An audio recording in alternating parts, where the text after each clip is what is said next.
যদি কারো কিছু ভালো লাগে তখন বলতে হবে মাশাআল্লাহ, খুব সুন্দর, সুবহানাল্লাহ, চমৎকার, আলহামদুলিল্লাহ, আল্লাহ পাক দিয়েছেন।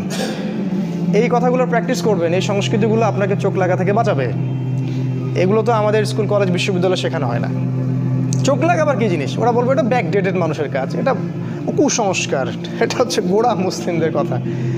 তো রাস্তায় যে মেয়েরা ঘোরে এরা চোখ লাগা, এদের পিছনে চোখ লাগছে মানুষের। আর একবার চোখ লাগলে খুব সমস্যা আছে। একবার একজন সাহাবী গোসল করছিলেন, আর একজন সাহাবী তাকে দেখে বলছেন যে বাহ, তোমার স্কিনটা তো অনেক সুন্দর, একদম মনে হচ্ছে যে কুমারী মেয়ের মতো স্কিন।